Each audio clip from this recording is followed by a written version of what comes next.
and gentlemen, Janeane Garofalo.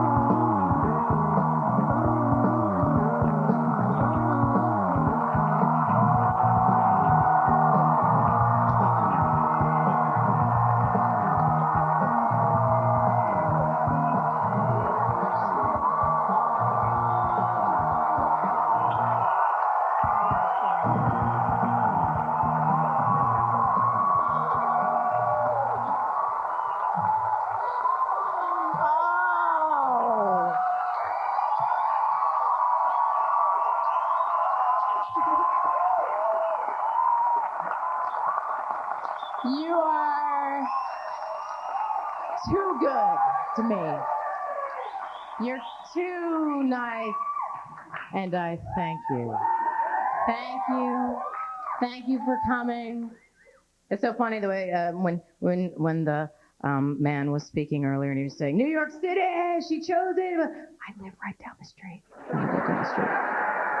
Just, so there was other factors that factored in. I mean, I love Gotham as much as the next guy, but, So anyway, I'll just jump right in, if you will. Okay. So, as you know, as dwellers of this city, you probably pretty much walk most everywhere. So, because we are pedestrian by nature, you frequently run into people who are not quite. Oh, hi! They have a little sign. Hi, Janeane.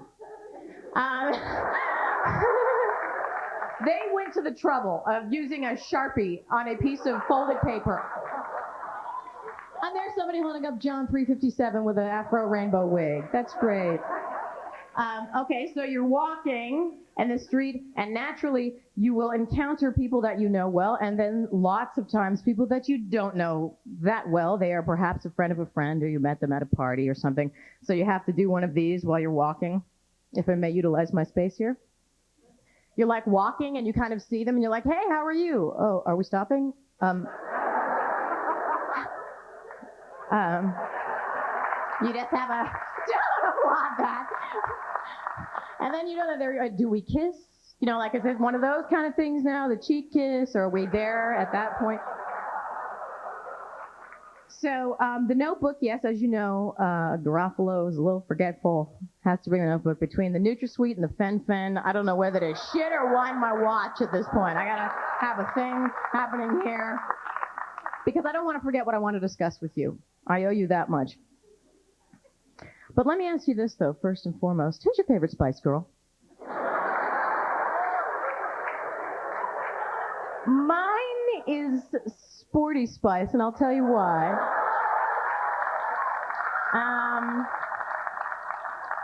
You know what? She might not be as aesthetically pleasant as the rest, but she'll do a backflip and steal your heart. So the smoking lobby, as some of you may or may not be affected by, as a smoker, I just must say, it is the most ridiculous bit of politics to use a phrase. No, you make me seem like I'm like a prophet or something, and I'm so not. So the smoking thing is just such obvious politics, you know what I mean? And like they have the thing wherein we've got to keep our kids away from these things. Has any child, or when you were a child, have you ever been attracted to the scrotal-nosed camel? Anyone? Has that ever incited you to smoking, or... I want to be like the Marlboro, craggy, good-looking, middle to later age guy on the range. I'm going to light up right now. And then there was that advertising for smoker. I can't remember what the brand was, but it was apparently the brand that appealed to gay millionaires. You know, the guy had the ascot, and he was like, woo! He was like, kind of like, what kind of cigarette was that? But it was such a specific demo, I can't imagine they're still in business for the Charles Nelson Riley and all of us. We can smoke that cigarette. But all this concern about, and then the people litigious about smoking, people suing. What is the most obviously bad for you thing that we've ever had on the market, ever, and then to sue for, getting health things about that? It would be like suing the city of New York and being like, I was in the subway nude at 3 a.m. and I was verbally and physically assaulted, and I'm suing the transportation department. I didn't know that if I went down nude and people could see my vagina, that I would have problems. So I think there's really a lot better things we can keep our kids from, too. That really isn't the worst, because, actually, though, when kids start to smoking, they get in that damn car and they drive like crazy. And they start fighting. I say we have a lobby to keep our youth from eventually pledging frats. Let's steer them clear of perhaps organized sports or frats or sororities or militias of any kind of religious zealotry or misguided patriotism would be a good thing, because nationalism and patriotism in the wrong hands will destroy lives. It really will. Because I'll tell you something, it takes a village to ruin a child. I think we've proved that time and time again in this country. So, I know that I went on I have some religious stuff, and I hope this doesn't, okay, here we go. As you know, Ralph Reed is exiting the Christian Coalition, and, by the way, Ralph Reed all along, joke's on you, that was always Dave Foley doing a character. The guy from News Radio, that was always, the joke's on us. But in his place has come Rockin' Randy. That's his name, Rockin' Randy. And he was so dubbed because he actually has a very limited knowledge of music. He's not into contemporary music or anything, and he's a young guy. And his cohorts in Christian land said, Rockin' Randy. And then somebody said, but you know what? Don't tell people that's wise. One of his strategists. Keep it at Rockin' Randy, because that'll really bring the young people in. I'm not kidding. That's the kind of thinking that I'm talking about. And it sort of goes like, do you remember when the Dole Kemp ticket was grappling with the age issue? And there was the big thing that it was perhaps a problem because they hadn't captured the hearts and minds of the MTV generation as Clinton's had. And so they had shills from the Grand Old Party, the GOP. They had shills at any kind of gathering of Dole Kemp when they would be speaking, when they were polling, where they would have these guys young Republicans planted in the audience with signs that said, Kemp is the dude. Kemp is the dude. And then you looked at him in a whole new way. I mean, if the air passes didn't do it for you, the old air passing of the football. So you go, hey, the guy played football, and that's such a boon to my liking. Organized sports, I love it. And so it also is like, do you remember way back when that Marine guy, Jeffrey McDonald, Fatal Vision guy, he slew his entire family? Is that a word? They were the slewies, and he slew them. And to place blame, he didn't want anyone to know he did it. Military man that he was, he wrote on the wall, acid is groovy. So that you go, those damn dirty hippies. Those damn dirty hippies. They're always coming into your house smoking the pot and slewing your daughters while they sleep in their bed. And it's like such clear evidence that he did it. What do they say? What do the young people say? Acid is groovy. And here's some legislation, thank the good Lord, that this passed before the break for vacay. No cloning. No cloning. Urgent. Big red rubber stamper. Let's get this out of the way. Deal with this. The no cloning issue. I wasn't really worried about it. I don't know about anybody else, but it really wasn't keeping me up nights. I think I'll worry about it when we finally get our jet packs and our food pills for 5-course meals. I think then we'll deal with that, because I think during Roddenberry times we were promised those two things. I haven't seen them. But just in case that wasn't enough for you for Congress to get involved, the Vatican had something to say about it. The Vatican Council met, and I took this out of the New York Times. Here's what they said after a big meeting. Human cloning would not lead to identical souls, because only God can create a soul, a panel set up by Pope John Paul has concluded. Right on. And they also took care of a couple other things that were burning issues. Apparently, tricks are indeed for kids. And one other thing. After much deliberation, it has been decided that no, you cannot tackle the kid after he releases the ball and smear the queer. Can't do it. So we get that out of the way.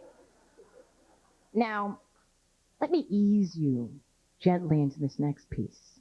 And actually, I don't mean you. I mean the TV you. The letter writers out there, the people that are rushing to judgment, the people that are going to hate me in about a minute and a half. Let's start at this and use this as a springboard. Now, I was raised very Catholic. I have been very Catholic. I remember as a child my favorite phrase being, "The Mass is ended, please go in peace." And I would always be like, "Oh my God, one down, 1,100 to go." And so I was like, CCD, CYO organization. I went to a very Catholic college. I went to Providence College of Rhode Island. I was seeking, I was questioning, I was trying to learn. I have a grandmother that actually goes to Portugal to get holy water of Fatima to rub on her arthritic ankle. And when I go to her apartment, inevitably as I'm leaving and she tries to foist foil-wrapped foods on me, she'll say, "Do you need anything?" And I'll say, every time I do this, I go, "Do you have any holy water of Fatima?" And she always goes, "I do! I do!" Like it's a... And so let me just stress that I'm not anti-religion. I know what it's like to be spiritual. I know what it's like to try and think of these things. Now, after much deliberation in my 32nd year of life, I feel that I am not religious. I feel secular and drawn to science. I don't believe, and I'm not saying that's good, bad, or indifferent. I am not better than anyone who believes. I realize the need in the human condition to feel that there is a being that does things for you and will take care and all of that kind of thing. I understand it. I respect you for it. So the thing that kills me, though, when it comes to religion is very religious people refuse to allow you to have your opinion. They will boycott you. They'll write a letter. They are allowed to scream from the mountaintops what they believe in. You are not allowed that same thing. You're just wrong. That's all there is to it. And it's interesting that when you come from that perspective and you think about what's going on in the world geopolitically and religious wise, whether it's the Taliban fighters, the mullahs, the Protestants, the Irish, the Israeli-Palestinian conflict, if you are not religious, you kind of see it as just insanity. And I realize that their issues are not just religious based, but they are about sovereignty and things of that nature. But it all goes back to the fact that these seeds were planted on these books, the books of religion, which are beautiful works of fiction. They're just lovely. I mean, somebody's a great writer. You don't have to applaud that. I'm just saying these guys are great writers. These guys who wrote and added addendums to suit their fancies and made arbitrary rules, these guys are great writers. But the important thing being that we keep the women in the back seat. That's the main gist of all religions. Because we're scared of the vagina. But somehow it all leads to fear of the vagina. But I can hear the typewriters clicking as we speak. So the thing is, if you see these books this way, and I respect that you may not see them that way, it's like as if in this country we were fighting over Grisham novels. Or we had declared the bridges of Madison County sacred ground, whereupon nobody builds. Nobody builds. And here's another thing I have to say to the anti-choice types, the pro-life people who always have an answer for everything. Who God will provide. We'll love these children. Okay, all of you who want to be that way and want to block clinics and deny the rights of others and so on and so forth. Here's what I propose: the buddy system. Okay, have it your way. Have it your way. All these kids need to be born, so now you get a buddy for 18 to 21 years who's federally assigned to you. And it's going to be your little buddy. And this child that you seem to want so desperately is now under your tutelage for the next 2 decades. And not only that, but you are now federally required to spend at least 40 hours of leisure quality time with this child, and give over about 50% of your income to this child, to the care and feeding of this child. So I think we can all have our cake and eat it too once the buddy system is in place. Granted, not really a joke, but how often do you get a mic in your hand, you know? So, And I'm sorry. Don't anybody trip on my soapbox on the way out. Don't anybody trip over that. And the chip on my shoulder is a little heavy. I have back problems now. But so here's another thing. I have to go to court because I was foolish enough to admit that I witnessed a crime or an incident, let's say. Now, I don't know the legalities of me being able to discuss this. So let's talk in hypotheticals, shall we? Let's just say I saw something about a year ago. Let's just, for the sake of argument, I happened to be walking up, I don't know, 6th Avenue. We'll just say that. I just pulled that out of my ass. I don't even know what I'm talking about. So I'm walking up 6th Avenue, and all of a sudden I hear behind me the sound of what I think is scraping metal. So as I turn toe to be a looky-loo, I notice that it is not the sound of scraping metal, but it is in fact a New York cab dragging a businessman. And the sound I'm hearing is his corporate shoes with sparks flying. Sparks flying literally from his heels. And it goes whizzing past the cab driver, blowing through the red lights, in theory. And so I was like, oh my God, I've got to see how this plays out. So I run after the cab. And let's say I might have been down by McDonald's. Down.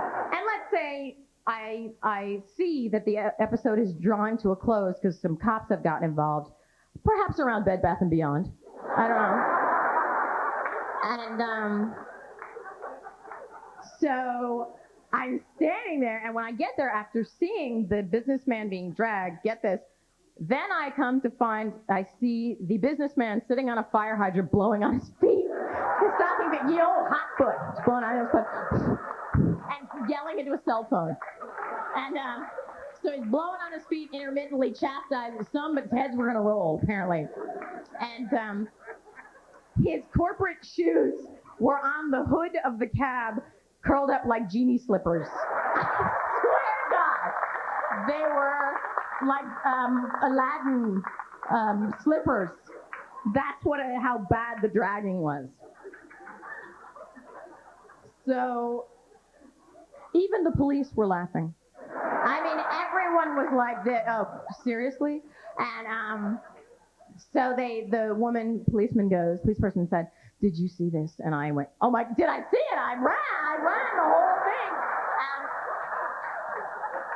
I never run, unless I have to do, I ran. And we're laughing. And so she says, can I have your name and phone number and blah, blah, blah. So I give it to her thinking nothing's going to happen. So then I get a call from maybe it was the DA's office, I don't know. And the guy says, you got to come to court to say that you saw this. And I was like, oh, I don't believe this. But the thing is, though, at this point, I'm so not invested in it, and I don't even, I don't care that I'm going to say what I'm going to say. And then if the prosecutor even tries to do anything, I'm going to say, yeah, you're right. You're absolutely, I didn't see a thing. In fact, I'm going to even look shifty, like I might perjure myself. I'm actually going to sit in the witness box with a newspaper with eye holes cut out of it. Just regard everyone. So there's that. Okay, let's talk about this new phase of my life. I used to make so much fun of dog owners. Not that I made fun of them actively or to their face. I just never really had an opinion on dogs or anything like that. And I didn't dislike them. I just, never wanted to have one or anything. And I was kind of like a little sketchy about, he's going to be on the bed sleeping or whatever, So then I was in Utah, right? And I was working, and I was in Deweyville, Utah, which is this very rural area. And we're walking around the locations, and all of a sudden there's like this thing. And so one of the crew guys and myself investigated, and so underneath this house, lo and behold, I find a 4-week-old golden lab. So I'm like, fuck, I have a dog now. Fuck it. You know, God damn it. And not only that, I'm now a dog person. Like one of those people that talks about them nonstop. And I'm now part of the dog park community, and I donate tennis balls and hose off things, or I'll even curb a dog that's not mine in the dog park to keep the harmony of the community going. And I'll get in every inane conversation in the world with other, because I'll say dog people are just a little bit crazy. You know that. Don't even front. Straight up and down, don't even bother. Don't Wu-Tang Clan me. There are so many eccentric dog people who are just, come on. And they're like Renaissance fair people, or people who like to recreate the Civil War, you know, those type of people that get dressed up once a year we meet, or like when the Mormon people redid the Trek of the Mormons, you know, dressed in regalia. And so even to the point where I went to the holistic dog store, right? And the dog's name is Doo, for 2 reasons: Deweyville, A, and because Loretta Lynn's husband, Doo, and my favorite movie in the world is Coal Miner's Daughter. Doo. Now y'all hush up, listen to me sing. Doo. Big old bar. I love it. I'll watch Coal Miner's Daughter. Tommy Lee Jones and Sissy Spacek are so amazing in that movie. I just love Doo. I just wish I was Southern and everything, and so I named it Doo so I could say Doo. So I take it to the holistic dog store, and when you get in the place, the first thing the guy does is take the flea collar from around the dog's neck, cuts it up like a credit card, and says, "Would you like toxic chemicals around your neck?" Huh? And I was like, "No. No, sir. How can I make amends?" And I think to the point where this guy had me like davening my way out of the store, like, "Yes, you are." And the whole thing, "What are you feeding your dog?" I am, you know, they said that I am, you know, Jesus wept when the I am, and like that. So I buy like about $6,000 worth of absolutely useless holistic cedar crystal bed, a crystal chain, ear relief, you know, like lotion for the ears, and tea tree oil, coat luster, like every breath ashore for a dog, and which actually has worked out well though. That I will spend the money on. So anyway, so then I'm and also, well, I don't know whether I should put this here, or I'll talk about this though. Okay. So Doo, actually, who has a certain lack of discipline, because he's an angel, and he actually doesn't really know his name because I don't ever use it. I have every term of endearment in the book. A little piece of angel food cake. Who's a member of the Tail Waggers Club? Hi, Bay, which is a nickname I stole from another person. Bay. So I call him Bay, Angel Food Cake, Tail Waggers Club, Belly Boy, everything in the world. So he is totally confused at all times and couldn't possibly come when called. And but he is a slice of Angel Food Cake. Okay, so here's a problem we have since coming back from Utah. When we were in Utah, Doo had a real good housebroken sense because he was always huge outdoors. We had a backyard, the whole thing. Now we've come back to New York, and he just is not into going to the bathroom outside anymore. It's not going to happen. Whether it be that he's vulnerable and doesn't want to squat amidst the hubbub, I don't know what it is. But it's a behavioral issue. So basically I clean up a lot of shit. A lot of shit.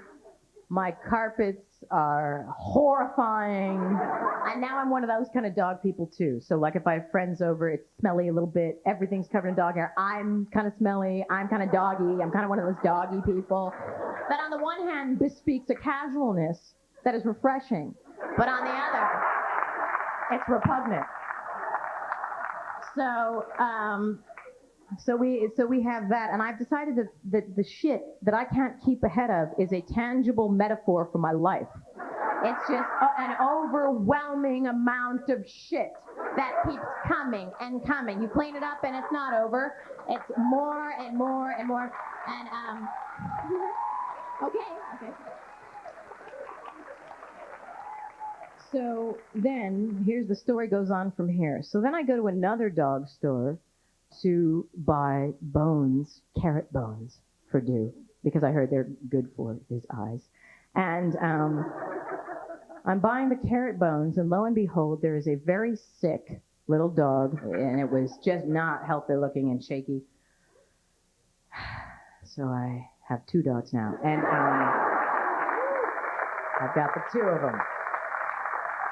And this one's name is in theory Mercer, but I call it Stink Doodle. Because it's a stink doodle. And we have the cute awards every night. Mercer's been sweeping. Every night we give them out. And Angel Food Cake's getting a little, he's trying very hard. But he's almost like the Lucci of cute awards now, you know? So let's talk about the summer blockbuster movies.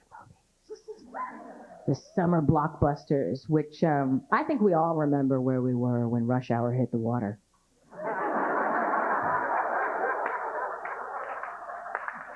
That was an important day. So I go see Jurassic Park 2 for about a minute and a half. And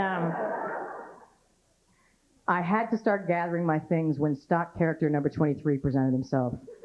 The guy with the denim and the long hair. Hey man, dinosaurs! You gotta believe I'm the dreamer. Whenever the dreamer shows up, Garofalo's gotta pack it in and go home. I don't like dreamers in my life. I don't like them in the celluloid. I don't cotton to the dreamer.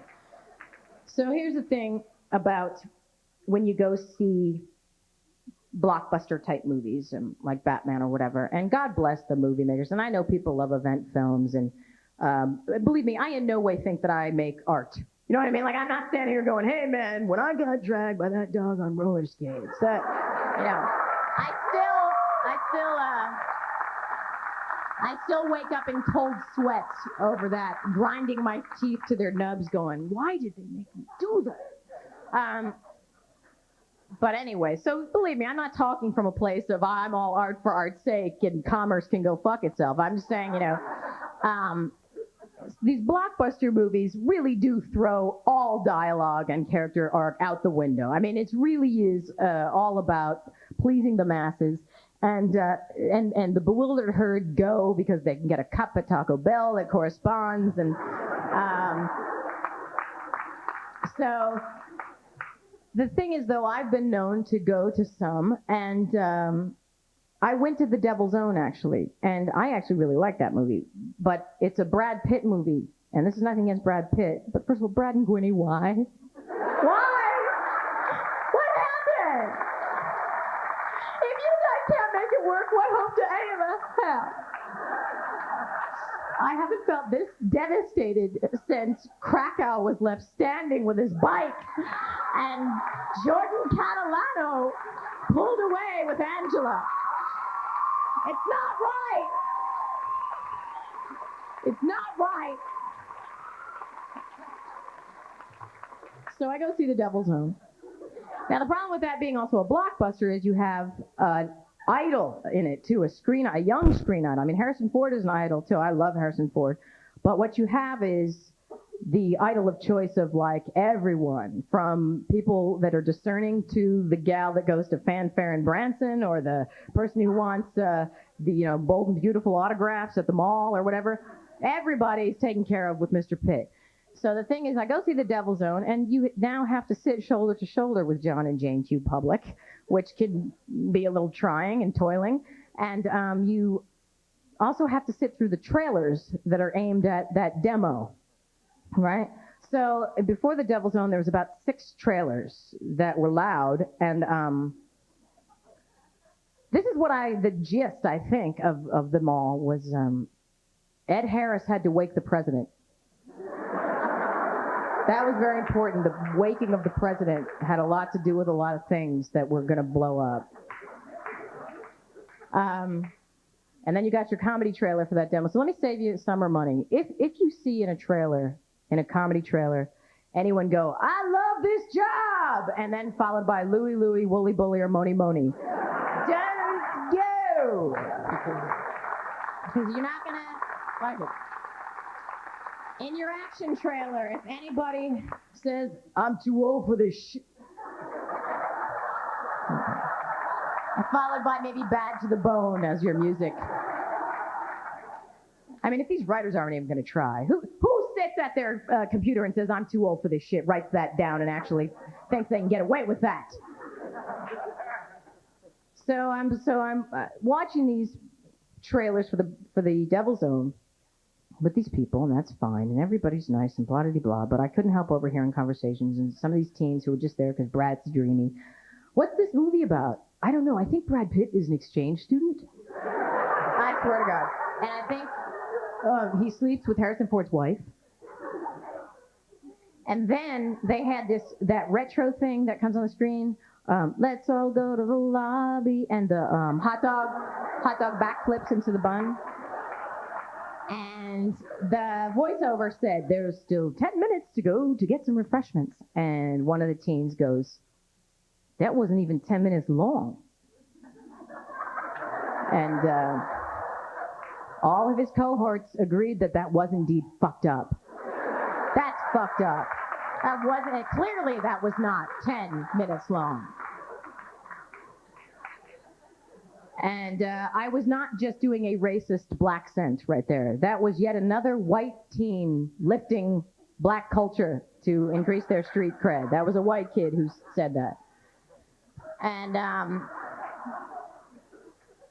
that phenomenon has really spread far and wide. I was in Aspen, Colorado, which I'm not saying for good or for ill. Aspen, Colorado is a Caucasian-moneyed enclave. It just is. I'm not saying that's a good thing. It just is. And I was up there for the Aspen Comedy Festival. And I'm in one of their bakeries, getting my multigrain fat-free muffin, red flag of the eating disorder, the muffin. Keep your eye on the ladies with the muffins. So getting my muffin, and of course we'll just eat the muffin top because. And if you can get frozen yogurt or just say on the muffin top, so much the better for dipping. But and by the way, that's the problem in New York with those mom and pop delis. They're so on to you, and you're eating foibles and things. Give me a chain anytime where it's a faceless, nameless society and they can't figure out that I have a problem. So I'm in the bakery, this upscale bakery, and this very like Barbie and Ken picture perfect, or as culture would have you believe, picture perfect family comes in with a teenage daughter. And I'm buying my muffin, and she comes up and she goes, she's blonde, like looks like just totally like Sabrina the Teenage Witch. And she comes up and she goes, "Oh shit! Oh shit! Yeah, I thought that was the dog movie. Oh shit!" And her Patagonia-clad parents were like, "I know." And I can't wait for the next fad, though. And I predict it's going to be Pennsylvania Dutch culture. And very Amish. And it's going to be bonnets and butter churns. So. And by the way, another movie I loved. Can I share this with you? I loved Chasing Amy. I absolutely loved it. I really, really did. I thought it was so great. And it was a romantic comedy for people who hate romantic comedies, basically. And it spoke to a demographic that never, ever, ever gets addressed. The kind of smoking, comic book reading, I can't really be clear on what I mean, but if you know what I mean, you know exactly what I'm talking about. It was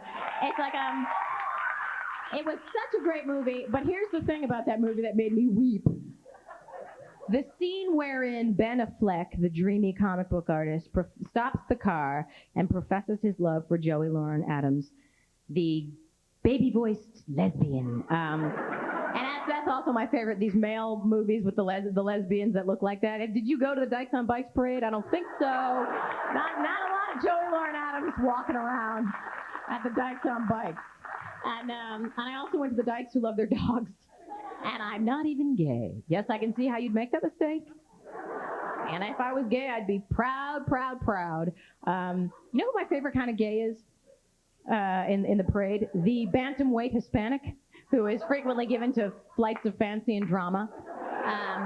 Very wiry, will wear the lame lace-up football pants type shorts and the Doc Martens, and he's always dominating the float.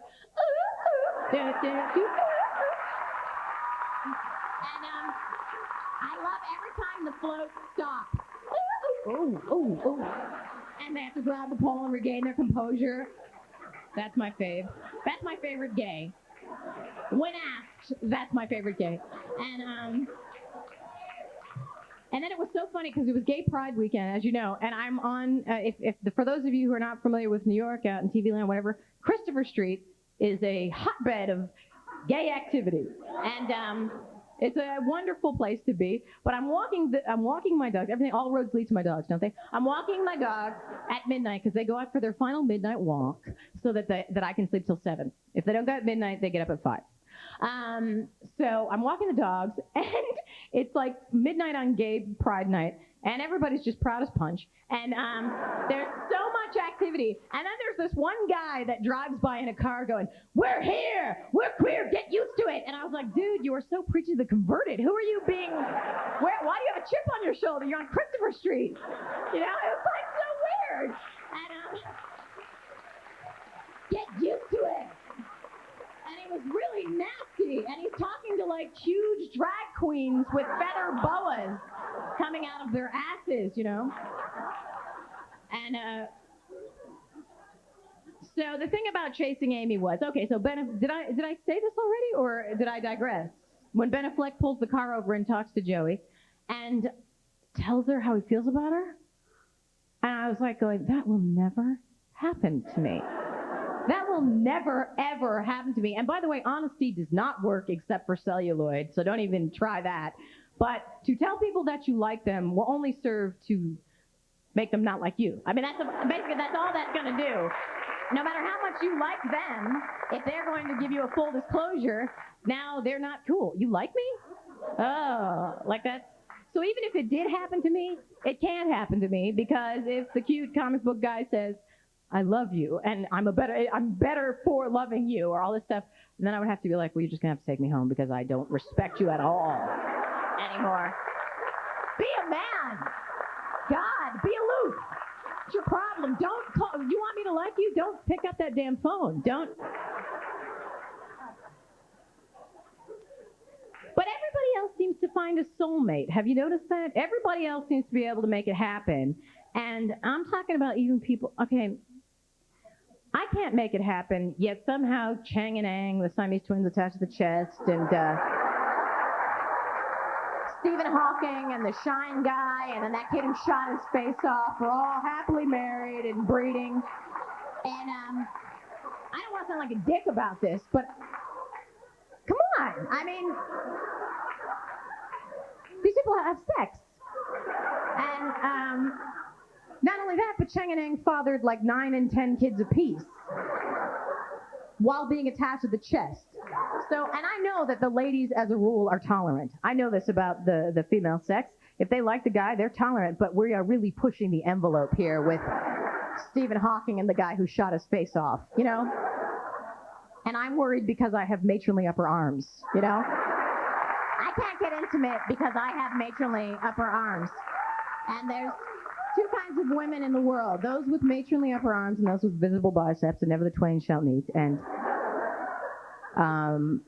because the bicep gals don't get it, and the matronly upper arms girl know about life and love and losing.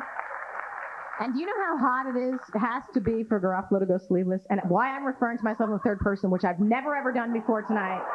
I've never ever referred myself as Garofalo ever. I sound like I'm on an intramural flag football team or something.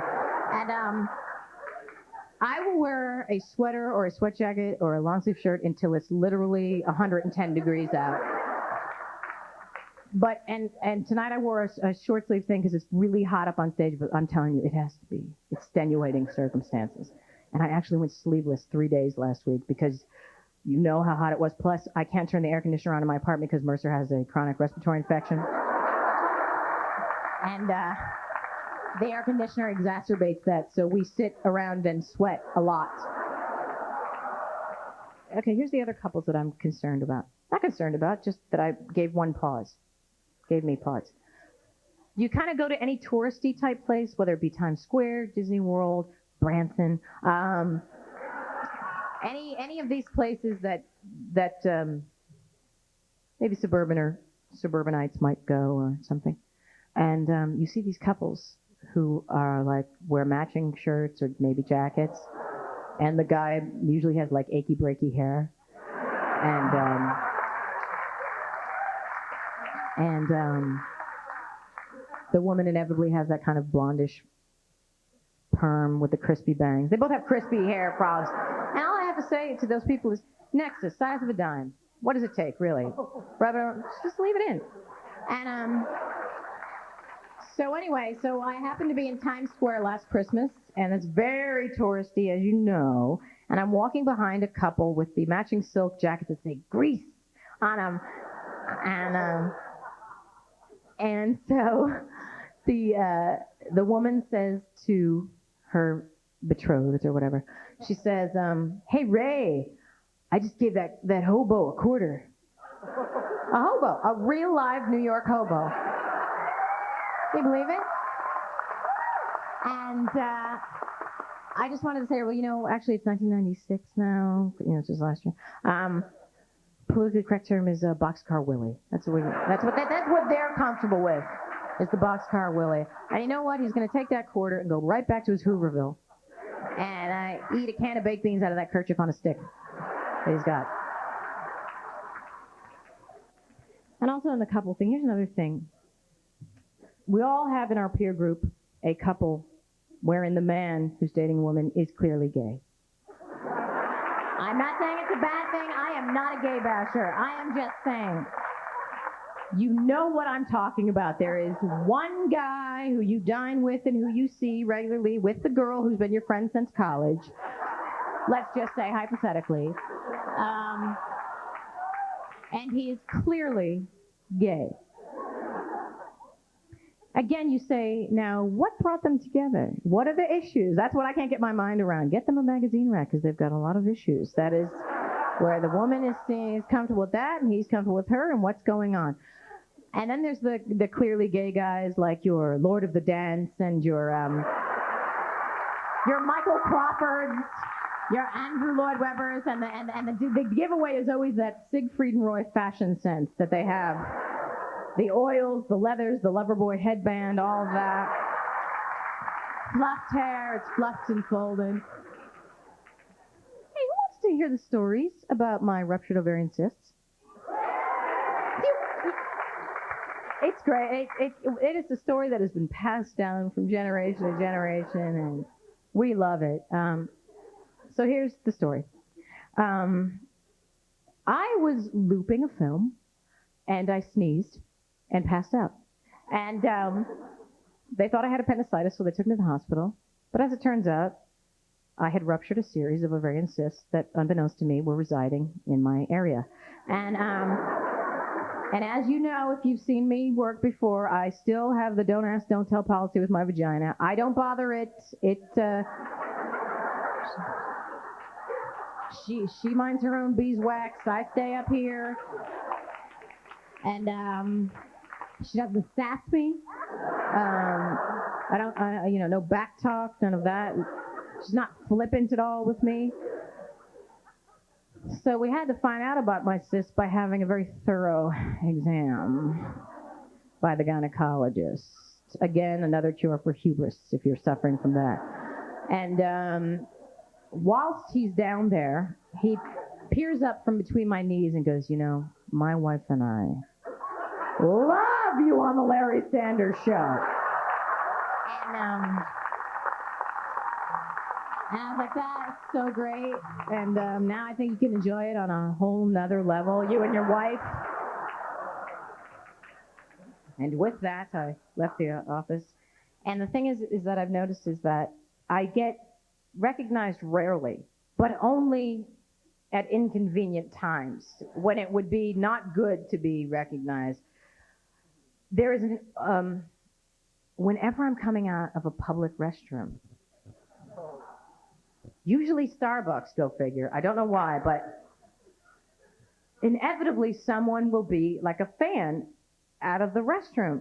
But let me say this, and you know I don't like to work blue, and this next area is not for the squeamish, but let me just say this. Put it this way. The person who was in the bathroom prior to me, let's say, compromised the integrity of the room, shall we say?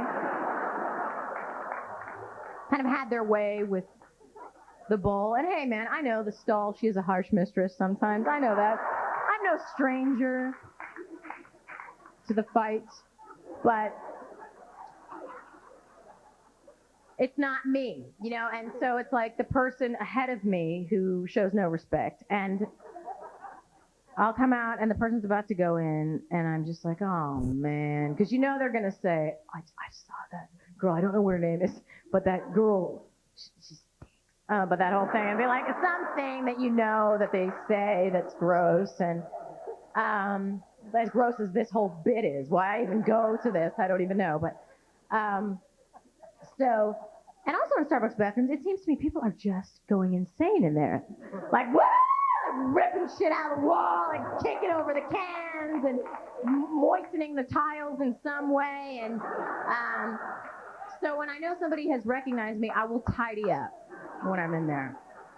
And yeah, I'll reward myself with a roll of TP. Of course I will. I deserve it. I got a knapsack. And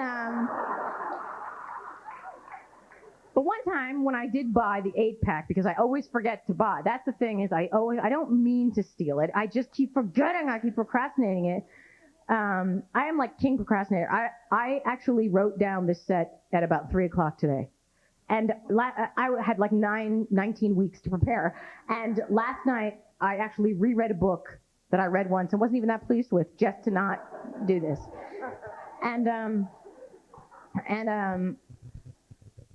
well, toilet paper. And so I bought an 8-pack of toilet paper, the tall pack. And I'm walking through Washington Square Park, and you can't really conceal that. And not that you need to, but this group of skateboarders started laughing at me. And they were like, look what she has. And I was like, do you guys ever land a move, ever? You know, when you watch those guys? Have you ever negotiated the railing? They never get it. They never, and I don't know what keeps them hanging on. What motivates? Did one guy do it once and it was like a great thing or something? Here's another thing. Again, this is a potentially alienating area, but I just hear me out. I'm sorry to bring this up. It has to do with Orenthal Jones. I even changed the name a little because even the letters might go, oh. But OJ, as you know, wants custody of his children because he doesn't want them to forget their black heritage. This from the man who married the Nordic homecoming queen.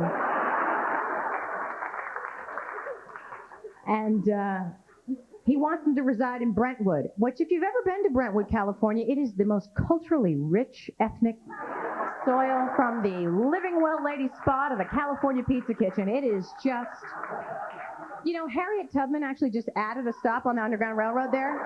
They didn't have to go through there. She wanted the people with her to see and learn and be inspired.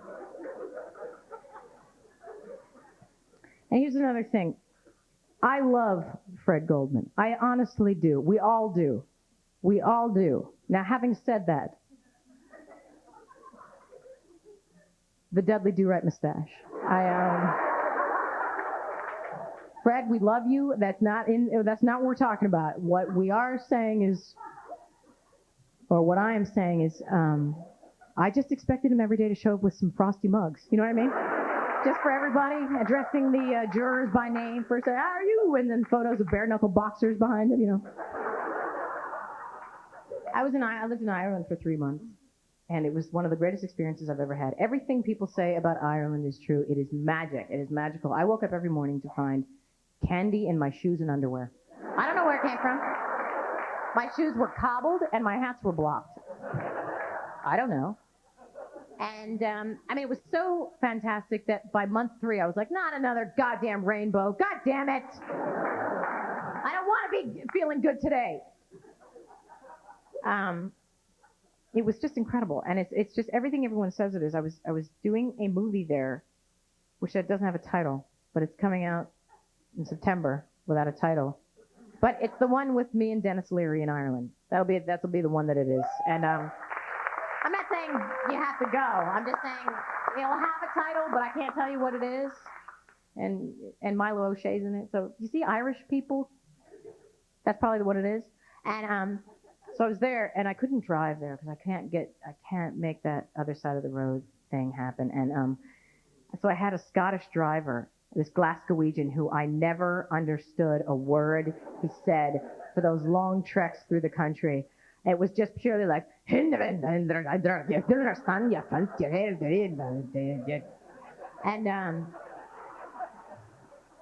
just sat there in the seat like this the whole time, going, mm-hmm. Yeah? Oh, that's so cool. I know. Like for the whole thing. And so now there's a scrappy Scottish fellow at a comedy club in Scotland somewhere going, I had the dumbest girl in my car. So to wrap things up, in summation, this will be the last thing that I'll get out of your hair. But you guys have been just utterly delightful. And no, I'm serious. It sounds like I'm always being facetious. That's why I never hit voiceover work. You sound like you hate the product. And I'm sorry, regrettably, I have to leave you on a hack bit. But sometimes your life really does resemble an oft-used premise. And my boyfriend did break up with me recently. I mean, I know that's like the lamest thing in the world that people say about comics, but it's true. And he broke up with me over the phone. So like many people, many people, I must have checked my voicemail 7,000 times a day, waiting for that. I made a mistake. I'm sorry. I know the one I was thinking. And of course, when you're on the Jamesons, you check it about 17,000 times a day. And it resonates deeply, that voice. I can never hear that shrewish, calculating, mocking, you have no new message. I can never hear her again. So what I've done at great expense is I've hired Wilford Brimley, the oatmeal man, to do my outgoing message now. So now when I call, he says, kiddo, if he can't see how special you are, he ought to have his head examined. Thank you! Good night!